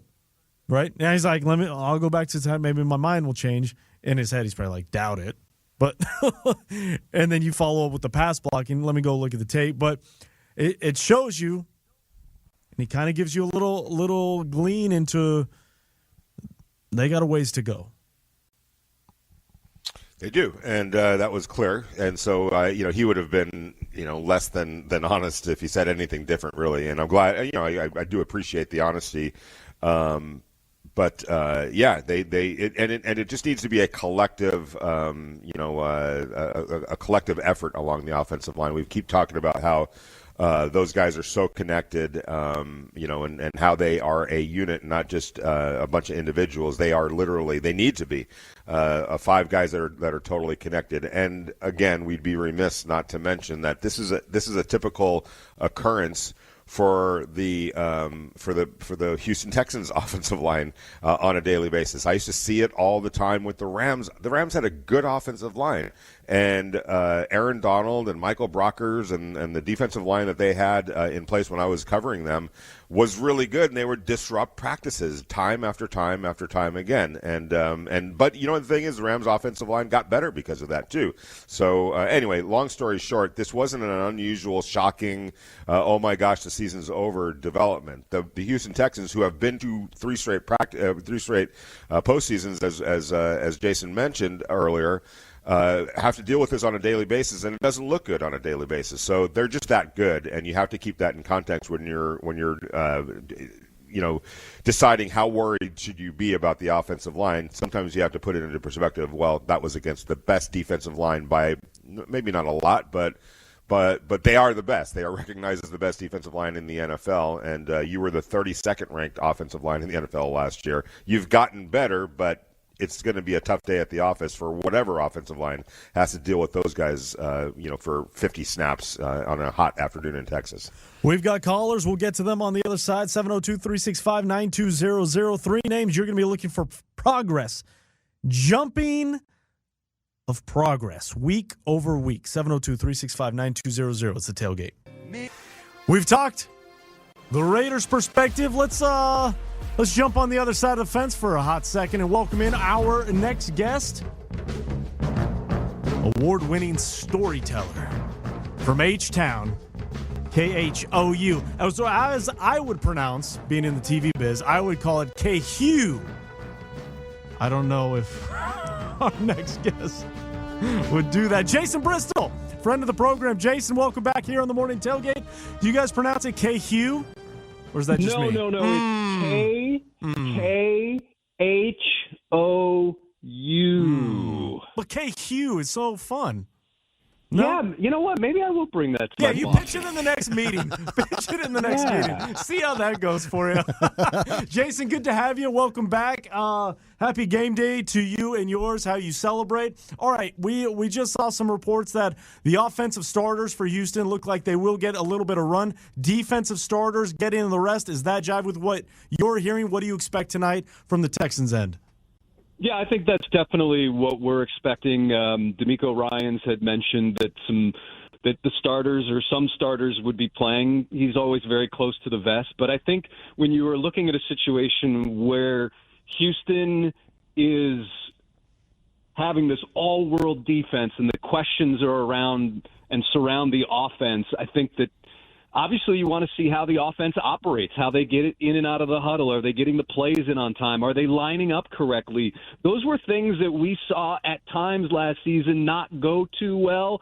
And remember, in front of CJ Stroud is a newer offensive line. They continue to bring in guys from season to season to see what they can do to protect CJ and give this defense an offense that can put some points on the board and not put so much stress on this defense, which is obviously incredible. And I thought it was very telling during the joint practice on Tuesday that D'Amico Ryans spent most of his time watching the Texans' offense during the team portion. So I think that reveals a lot about what the emphasis is during training camp. You know, we all saw what happened last year in the playoffs. It didn't look good. Even in the win, it didn't look good, and certainly not in the loss. And I think CJ probably bore the brunt of the blame for that. He just didn't look right. He looked off, and he looked awful as well, without a doubt. But from your vantage point and from Houston's vantage point and from inside the building's vantage point, was that all warranted, that it was heaped on his shoulders, or were there some extenuating circumstances he was dealing with? Well, that's hard to say of what they're thinking inside the building, but I can tell you that certainly he has it's been a lot. It's been a lot to bear, I think, for a lot of people. But, you know, it's a situation where everyone is now saying that CJ has had the best offseason he's had since he arrived in the NFL. Obviously, when you first get here and the immediate success that he had, you don't really know how to plan for an offseason, what your workload should be like, how you should prepare for the next season. The first season was such a whirlwind. The second season, it appears, based on reporting and what some of the things that are out there, that maybe he wasn't 100% healthy after the second season going into the third. And here's a situation, again, where everybody right now is saying that they feel that CJ is more comfortable and confident in this offense under its second year with Nick Caley, and that he's had his best off season since he's been here. Now, CJ has not really given us much about what he changed or what he's done, but that appears to be, by all accounts, true, that he just feels better and just has more confidence and is more comfortable in this offense. So, you do have to wonder if the constant pounding he has taken at numerous points during his tenure here plays a role in some of that. Certainly the Texans were much better at protecting him last year. I think they allowed 21 fewer sacks, 20, 21, 22, somewhere in that number. But you're right, he did not look right. He looked almost like he was sped up. Everything was just going too fast for him in terms of just being comfortable in the pocket during the playoffs. He seemed rushed to me. And certainly everywhere in sports, what do you try to do? You try to make your opponent uncomfortable. And he just didn't look comfortable. And I don't know if he was rushed, but it appeared that everything was sped up and hopefully, obviously from a Texans and Houston perspective, they're hoping that this will not look like that this season because, again, Texans have never reached an AFC championship game, and people are talking Super Bowl. That's the talk right now around this city, that this team with this defense can do things that this franchise has never done before. I've often thought about, the upgrades the Houston Texans would have made in the offseason to help Stroud and help the offense. Do you feel that David Montgomery, the acquisition at running back, can do what they thought Nick Chubb would do, working alongside in a duel with Woody Marks, because Woody Marks was exceptional in his rookie year? Well, I would say this. Nick Chubb and David Montgomery are at 2 different points in their careers. David Montgomery is obviously a little younger. The one thing that I think where he could potentially be what this team needs is that he just seems to have a nose for the end zone, and he has this innate quality to get six. Nick Chubb was a model citizen. He was a guy who certainly was as productive as he could be, but I wouldn't even put them in the same category. And there are some people that I trust who cover the Texans who believe that Woody Marks may actually be the best running back they have. Mm-hmm. But you can never have too many weapons. And the Texans have talked about David Montgomery as having this nose for the end zone, and that was a problem last year. Jaime Fairbairn, the kicker at times, or maybe all the time, was the Texans' most valuable player because he was the consistent scoring threat that this team had because of all the issues it had at times on offense. This is Jason Bristol of KHOU joining us here on the Morning Tailgate, Raider Nation Radio 920. I really want to say I know. KHOU. I think it's gold. I really think you should pitch that. If I start going into work today and when I'm at the stadium and I'm getting ready to tag out our report, I know why are you guys doing this to me? Yeah, sorry. I think Employee of the Month is in your future if you pitch that the right way. It's all about the delivery, as you know.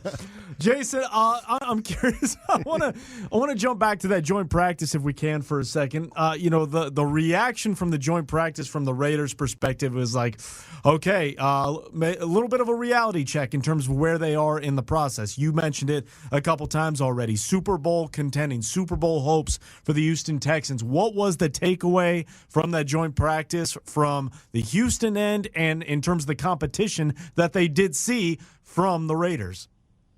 I think that from the Texans' perspective, they felt that they had made some plays, and they also had some teaching moments. I think D'Amico Ryans was very pleased with how everything worked out, with the exception now of the injury to Jaden Higgins, which Jaden Higgins was probably going to be your number 2 receiver. And Nico Collins is the top guy for this team, but he has, throughout his career, unfortunately missed time with a number of different injuries during seasons. So that, from the Texans' perspective, obviously we didn't know at the time that it was as bad as it was or is. But D'Amico Ryans seemed very pleased. Certainly he has a relationship with the Kubiaks. Gary Kubiak was his coach here, and he just seemed like that this was a really good team to work with. And Max Crosby, anytime you can go up against him, he's a play wrecker. So I feel that the Texans felt like they got a lot out of this, and who knows how the Raiders will or won't be this season in terms of wins and losses and success. But I think from the Texans' perspective, they felt really good to just line up against somebody else. And they seemed very pleased by what they saw and what they got out of the Raiders. So you mentioned that this is a Super Bowl contending team, at least in the eyes of, I don't know if it's fans or the Houston media or just the general, I think a lot of people. Houston. I think a lot of people believe that. What gives you that belief based on what we did see from the offense last year? Well, it's the defense. Yeah. It's the defense. It's the defense. And think of, there was one little thing that some people around here were a little concerned about. That was depth on the edges. And what do? They go out and get Jadeveon Clowney, returning obviously because Clowney started his career here. And Clowney is really a run stuffer to whatever degree you want to extrapolate. But to think that they could potentially run out Will Anderson, Daniil Hunter, and Jadeveon Clowney in certain situations, and then you've got Azeez Al-Shire and Henry To'oTo'o at linebacker. You've got arguably the best cornerback duo in football in Kamari Lassiter and Stingley. Jalen Petrie is a heat-seeking missile at times from his safety position, and yes, it's all based right now on this defense, and the pieces are there for the offense, and at times the offense looked decent last year. I mean, Nick Caserio, the first day of training camp, basically said at times he thought that the Texans had one of the better offenses in the NFL last year. That's how the strides they had made. It's very evident to a lot of us that the Texans felt even last year they had the pieces to contend for the Super Bowl. And sometimes when you get in the playoffs, bad things happen. And but it's pretty evident that they felt last year they had a team that could play for a Super Bowl, and certainly they've improved on that team. So it's just a matter of what can they get out of the offense, and the pieces are there. They tight end Marlon Klein from Michigan, a guy that some people felt went a little earlier than many had expected. He looked phenomenal in the first preseason game against the Chargers as a receiving threat. Perhaps he can take a little. If he can make a great impression early on here in the season, that might help offset the loss of a guy like Jaden Higgins. So I think they feel like they are putting the things together. It's there. It's just making sure or hoping or scheming, whatever you want to say, that this offense will do enough to supplement this and complement this phenomenal defense that they've put together. Yeah, I really admire what Matt Burke has done with that defense. But at the same time, for tonight, what do you expect for the first half as far as like rotation and defensive starters in the first half? That's a good question. I don't know if we'll see all of the big guns. I think certainly right now I don't know really what they have to do because they had that joint practice. So I don't know if we'll see a lot of the main guys on defense. Certainly, I think the emphasis right now, again, is on the offense. So I think it'll be important for the Texans to see how the operation goes with CJ and whatever combination of linemen they have out there. Okay. And as far as the defense, listen, from the Texans' perspective, you've got guys that injuries happen. So the Texans are going to be looking for a lot of these second, third team guys to see how they go and work against the Raiders and what they're up against. So I think that I don't anticipate to see a lot of the main guys on defense, but it'll be interesting to see how Mendoza and crew does against the depth that the Texans have. Jason, last one. We'll let you out on this one. The impressions for you from Fernando Mendoza on Tuesday, and I thought it was interesting. There's always conspiracy theorists out there on social media. You always got to be careful over there on social media. But when CJ Stroud, I believe, was asked about Fernando, he said, he's going to have a hell of a career as long as, they put the right guys around him. And then everyone's like, well, what does that mean, CJ? Are the Texans not putting the right guys around you? There's a lot of that going on. So your impressions of Fernando and, again, I guess the organization's viewing of what they had to say about the number one overall pick in living color. Well, I think that they're impressed by him, and I think they feel that he has a bright future ahead of him. It's hard not to like the kid. I mean, he just has this quality about him, and he just seems to have this joy for playing. Andrew Luck, the former Colts quarterback, grew up in Houston, and you always see those videos like Andrew Luck getting knocked down, and then he'll say to the defender, "Hey, good hit, buddy." That's Yes. I could, like, to me, that seems like there's a part of Andrew Luck and Fernando Mendoza. Like, I could see him doing that. Hey, man, that was a great shot. Man, you got me right in the ribs. So that's listen. The guy's the number one overall pick for a reason, and I think certainly at this point in his career, there is always going to be a lot of praise, and we'll just see where he goes. And but you're right. The Texans were very complimentary, and hey, what a great measuring stick for a kid who's trying to establish himself and learn a routine and see what the NFL is all about by going up against the Will Andersons, the Stingleys, the Daniil Hunters, et cetera, et cetera. KHOU's Emmy Award-winning TV sports storyteller, Jason Bristol. Jason, we appreciate you, as always, jumping on with us here in the Morning Tailgate, Raider Nation Radio 920. Enjoy the game tonight, your broadcast after, and we appreciate you. Guys, thank you so much. It's always great to hear from you. Thank you, Jason. Jason Bristol with us here on R&R. What were you saying again that he needs to say it? That he needs to call the station? KHOU. But you have to say it like that. What he needs to do is walk into the studio and go, KHOU, like one of those. You got it. I say K, KHOU. you say KHOU, KHOU. Oh, boy. Gotta have a big, really? yeah, 10-gallon hat. He's gonna. It's Houston, why not? He's gonna have to get a posse together to really nail it home. That's what I would do. If that was me, I'm walking in. Guys, we need to change how we tag out. We've been doing it wrong for years. Doing it wrong. I don't know what you guys see those ratings. They could be better. Why? KHOU. Boy, just do you wait guys, till it gets in. do you guys know? You guys know Petros Papadakis? Papadakis, yeah, and Matt Money Smith, Yep. the show that they do in Los Angeles. And Matt Money, I don't know if he still does it. He used to do this. He would take calls. He would disguise himself as this money expert, and people would call with financial questions, right? And so there was this one segment where his character kept using the word, you got to be aggressive. This is the time to be aggressive. It's the housing market is perfect. This is the time to be aggressive. So then he says to Petros, "What do you think?" And Petros, who played football, obviously stood on a lot of sidelines. He goes, "I don't know, man." He goes, "But every time you said aggressive, all I could hear was standing on a high school sideline and hearing the cheerleaders be honest, going, be aggressive, be aggressive, be aggressive, be."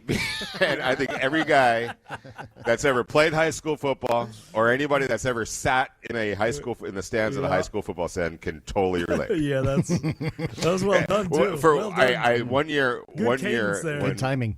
Yeah, my junior year, my sophomore year, we went 9-0-1. We were great. Then we were juniors on a team that didn't have any seniors, and we lost every game. We were 0-10. And literally by the second, third quarter, we're down 35-0, and we would still hear the cheerleaders be aggressive. And we're like, do you not realize what the heck? We're They were doing their. We're trying. No, it wasn't even that. It was like they were so kind of oblivious to what was going on. It's like sometimes you got to read the room, but they're doing their thing too. Yeah, so second quarter they get to be aggressive. Third they had their quarter's schedule. Defense. They had their defense. right. Be aggressive. Be yeah, that's good cadence there, Vinny. Well done on your part. I heard that many times. 702-365-9200. It is game day. Raider Nation, your last chance. We want to hear from you. We want to get the names at the tip of your tongue. Who you want to see the progress from?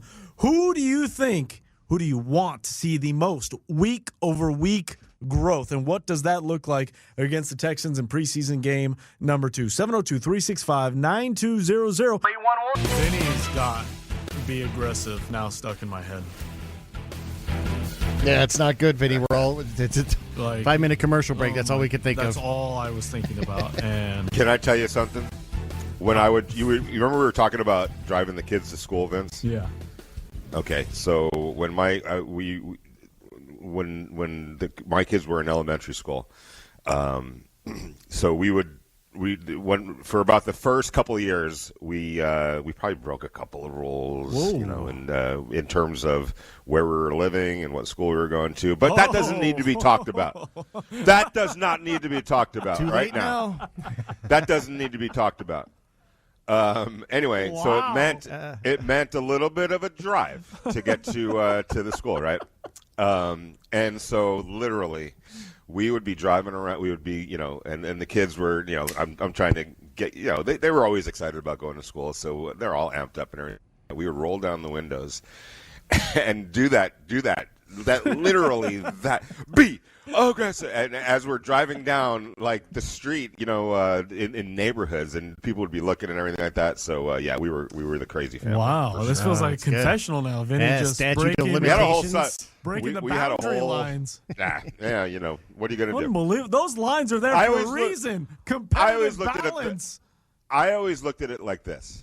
All right. If the grocery store across the street from my house, or right around the corner from my house, right?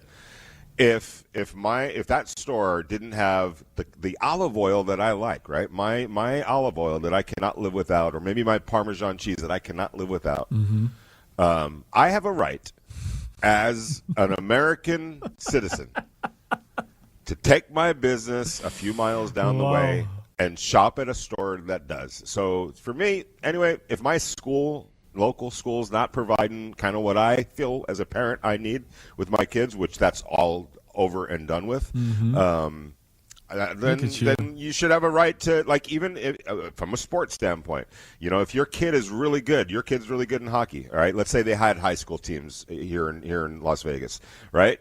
And the local school was half-assing it when it came to the program and not putting enough money into it, and there wasn't the support, all that type of stuff. Shouldn't you, as a parent, have the right to say, you know what? I love the whole neighborhood school thing, and being about where you come from and all that kind of stuff, but you're falling short of my expectations, and therefore I'm going to take my kids to a different school where I think that they'll have a better opportunity. I feel like I'm watching Mighty Ducks right now when Gordon Bombay went and checked the boundary lines and went and got Banks. Mm-hmm. Yeah. Even if I have to use my brother's mailing addresses. And the kids. What? Who said that? Who said that? The kids are going to his house to intercept lie. the report card because they know it's coming there first. Exactly. Adam Banks no That longer a hawk. lie. He's a duck. Anyways. 702-365-9200. The Banks factor. 3 to 6 years on serious felonies, statute of limitations, so just be careful. Life is about winning. I remember baby. my son saw that scene, the Ducks, and Adam Banks got changed to teams. He's like, oh my gosh, he was on the good team, now he's not. Well, I'm like, keep watching, son. The good team not going to be so good here any longer. Anyways, cautionary tale. Anyways, I digress. All right. The worst was when in Little League, if you were good enough to make the All-Star team, which I was, and then you'd play that team from, 2 hours away or whatever, and they had like mustaches at 12 years old. You're like, what the hell? So we need to keep it on. Speaking of Little League World Series today, go Paseo Verde. Yeah, Mountain. That's right. Mountain team, baby. Let's go. Bring it home for Hendy. We literally asked for birth certificates. They're like, yeah, our city hall burned down and all of it. What? So City hall talk about down. The Great Fire of 25. All right. Yeah. Up on the text line. Like 76. 70. Yes. Speaking of 76, Caleb Rogers. He is at the forefront of a few names here on the text line, 702-365-9200. Of the three names we're looking for growth, progress, for somebody in particular that could grab hold. Let's see. Michael says, Caleb Rogers, cornerback and safeties. There are plenty of names in those position groups. Need to improve the man coverage. TJ in Montana. 3 areas I'm going to be watching tonight. 1, Caleb Rogers. His growth, potential as a possible starting right guard. 2, Jack Besha, and if he can be a mainstay, consistency from last week's showing. And 3, the backfield as a whole. Rookie growth is a must. Let's stick with Caleb Rogers because Fernando was asked specifically about Caleb Rogers, his growth, and what he is bringing to the offense. Caleb is a year older than me. However, him being a year older than me, I I look up to Caleb. I look up to Caleb like I do most offensive linemen. The way that his enthusiasm, the way he approaches the game, the way he approaches life is something that I look up to, and I'm incredibly blessed to have him as a teammate and as someone that I could learn and grow from. And like I said, his approach to life, the game, offseason, just everything is top tier along with all the offensive linemen. So to be around him is a joy. Fernando Mendoza and Caleb Rogers, and I can sign off. I mean, being around Caleb Rogers is a joy. He's talking about a zest for life in a different way than Fernando maybe puts it out, but Caleb Rogers is one of those guys, he's smiling until he's not when the helmet goes on, and then he gets to work. He is one of those kind of grinders. We've talked about him this offseason. He chose to stay with his family and be here in Las Vegas during the offseason, put in the work and everything that goes with it. That was Fernando Mendoza's take on Caleb Rogers. Here's the opposite end of the spectrum. Same quarterback room, different perspective, Kirk Cousins. No, he's a great presence. He's got a lot of dog to him. He's a fighter, competitive, and wants to be a really good player. And I think that whole group up front is working really hard. They come to work every day with a great demeanor as a unit, as individuals, and I like the way they approach their job. Vinny, I think it's a really good descriptor with one of the first words that comes to your mind as an offensive lineman is a presence. Because the last thing you want to be is a non-presence as somebody who is a protector of quarterbacks. And I know it goes further beyond that, but you heard the dog in him, the fight that is in him. Caleb Rogers has a real opportunity tonight to not just open eyes, because I think he's done that clearly, being in the rotation with the JPJ throughout training camp for that starting right guard spot, but he can really take his play, his game, his opportunity to a new level tonight. Yeah, first of all, Fernando said that Caleb's a year older than he is. All right, went back and looked. Caleb is 24, Fernando's 22, and here's the crazy thing. They were born just a couple of days apart in terms of the calendar. So Fernando is October 1st. Caleb is October 3rd. So is he technically correct to say he's a year older, or is it 2 years older? It's 2 years, right? You'd have to go 2 years, right? He would be 2 years older. Yeah. So he's actually 2 years older. I think what Fernando meant was he's a year ahead of him in terms of NFL years. Yeah, right. That's yes, exactly. Yes. So I was going to pull Fernando aside. Yeah, be like, hey, a couple of years older than technically, which is right. And also another question I'm going to throw to you guys when we're talking about Caleb Rogers. He's the starting guard right now, right? Obviously, because Jackson Powers isn't going to play. If the Raiders don't play their starting offensive line, which I'm 50-50 on what they're going to do tonight, so would he be with the starters, or is he coming into this game as not the definitive starter, and therefore he will play? I think he plays no matter what. Okay, so even if the quote-unquote first-team offensive line isn't out there, Caleb will be out there. Correct. That's what I think should happen, and believe me, I think he's a guy that needs reps. He needs those reps, whether that's the ones playing, he playing with them. I even think if the ones go out, he stays in for a little bit with the twos. Let me throw something else out like JPJ last week. Yeah, go ahead. With JPJ, dealing with whatever he is dealing with right now, there's some sort of a, injury. Does that give you a little bit of pause? If you don't play your starters, am I going to really put Caleb out there right now and risk losing another? You know what I'm saying? These are thoughts that you have to think about. Mm-hmm. Because then you don't want to be, down two. I mean, that's a big hole to climb out of. I think I got Vince to think a little bit. I think you roll the dice a little bit. Maybe once in his life. No, it's a great question you ask. Yeah. It's something that is definitely food for thought, but it wouldn't change what I would do. He has to play. He has to play. He has earned nothing right now. And is it 2 plays or just kidding? Okay, real quick. When I said even 2 plays, that was just talking. Hyperbole. I was saying, that was hyperbole. Yeah, I'm just what I mean with Max is not what I mean with Caleb. I think Caleb has to play meaningful snaps. Mm-hmm. Right? This is a guy that needs to, similar to the entirety of the offensive line, has to get online. And because he has not earned anything from a starting spot, he has to play.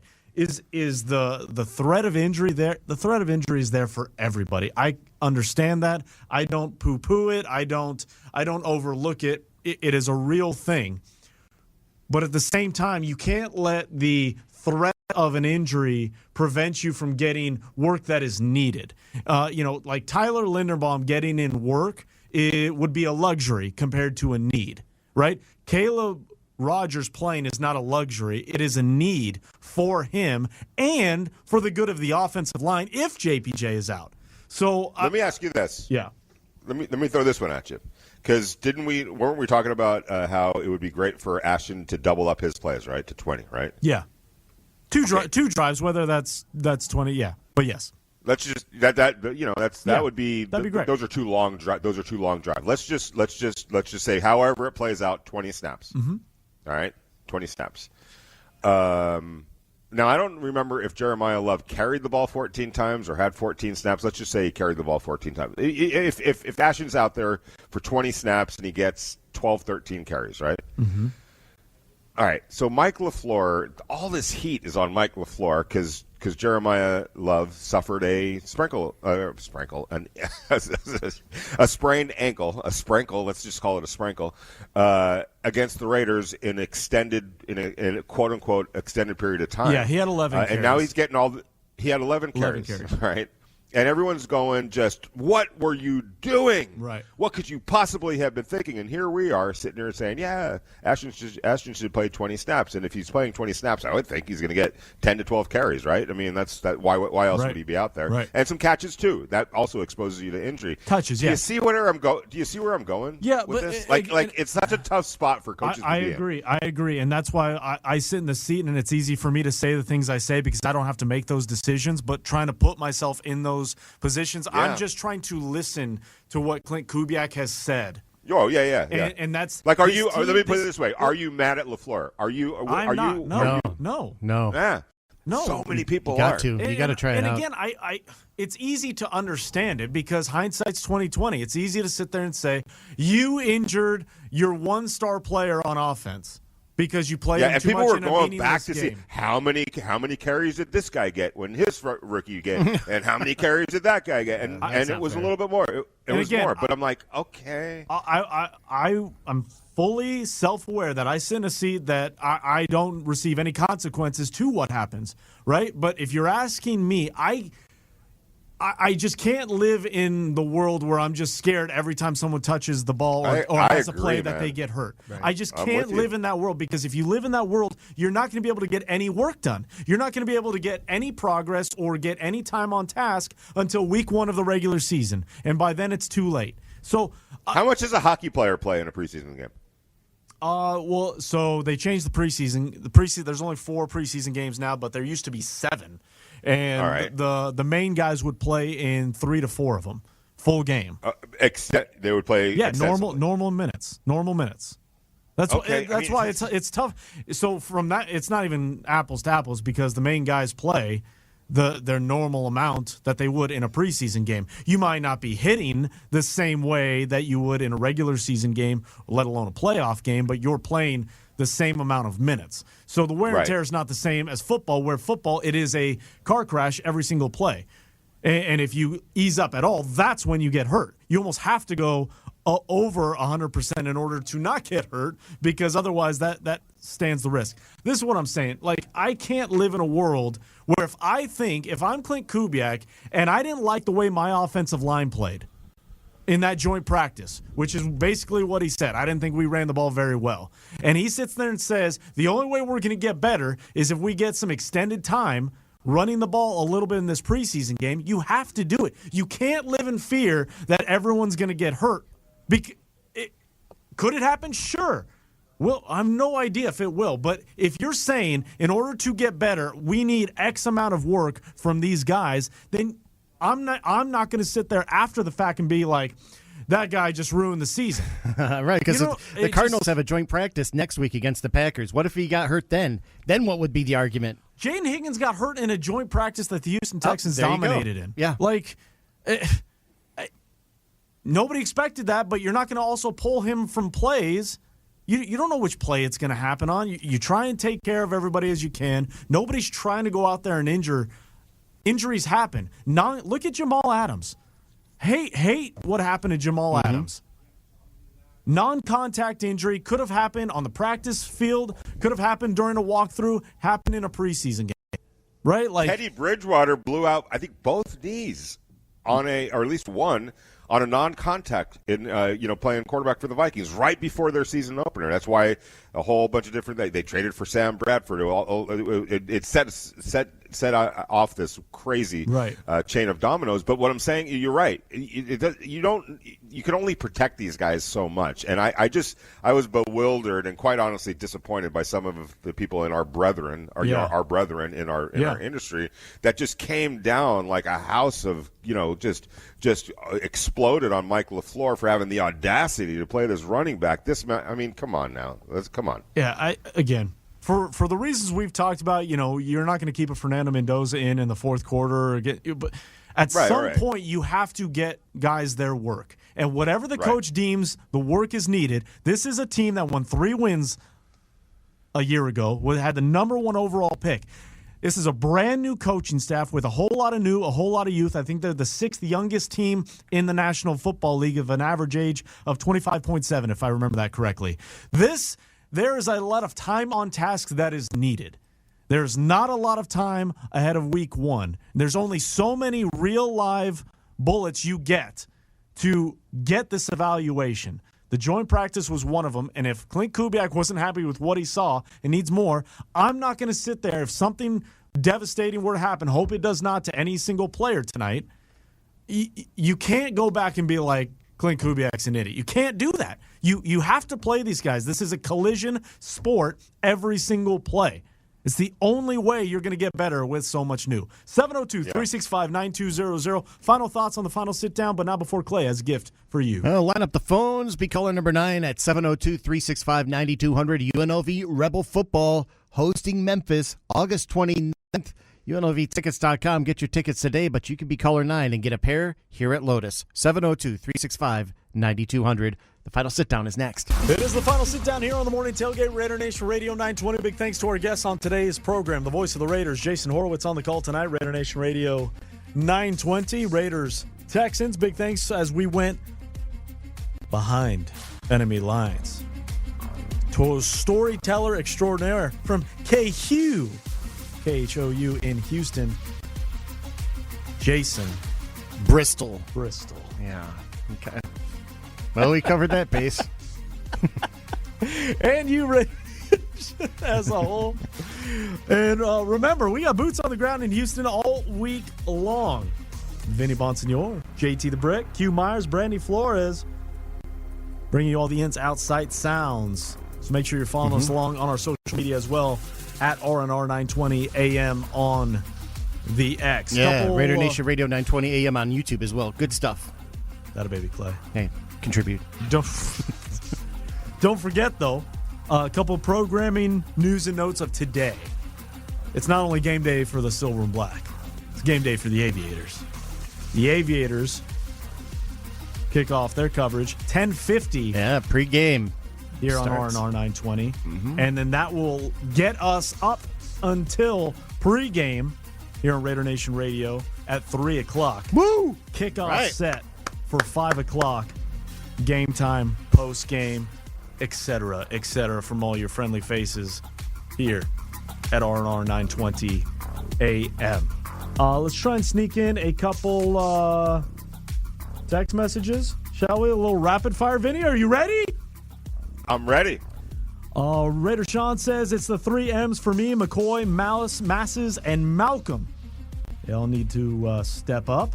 EB Raider Gray, I want to see progress from Mendoza, Benson, Naylor, Tonka, Hemingway, McCoy, Masses, Stukes. EB Raider Gray, I said 3. I was like, all the rules are being broken. You got the more for your money right there, the value. Mark in New Jersey, McCoy, Stukes, Masses are my 3. Also, the D-line, they need to step up. Funky Raider says my 3, Tonka, Pegues, and Stukes, and Robbie Leonard as a bonus. Okay, all right. Bradley says I like it. I like the urgency. Fernando for sure. Mike Washington Jr. Rodgers, entire O-line as a whole, don't matter who the Texans have in there, want to see them working together as unit and get good push. Going back to the Robbie Leonard one, Vinny, it's a great ad. Again, I don't know how much he's going to be able or will be doing in order to make it look different. It just feels like we need to see some guys making plays. Progress. Yeah. We need to see progress for sure, and just get your guys, cleaned up in the tackling, in the pursuit, wrapping up, making plays. We saw some young defensive players that were in position to make plays that didn't, and so now hopefully he can coach them up and put them in a position so that when those plays are there available for them, they're gonna go ahead and close them today. Jason wants Tonka, Trey Tucker, and the O-line as a one unit / Caleb to step up. I think this is Kenny in Minnesota, Masses and McCoy, and Stooks. A lot of secondary votes here, gentlemen. Let's see. Where'd it go? Oh, Raider J in Monterey says you guys are blanking killing me right now. I'm going to be so aggressive for the rest of the day, it's not even funny. And I'll be chanting the whole time. Aggressive. Be aggressive. I'm going to be so aggressive today. I love that. I absolutely love that. All right. Raider Jamil says, in Simi Valley, Vinny's hood, visiting their parents. Vinny, the West Valley Eagles were the best team. Thanks for another great week, and I hope to see Fernando improve, as well as Caleb and our corners. For Vinny West Valley, you knew how tough you were if you could go out and deal with the West Valley Eagles. No question about it. Could you? No. Heck yeah. No, the Packers, we won championships, man. Because you were aggressive. You were very aggressive. Clay Baker on Vince Sapienza. Heck yeah. Make sure you stay with the flagship of the Silver and Black all day today. Enjoy the game. We appreciate you. We'll talk to you on a Friday.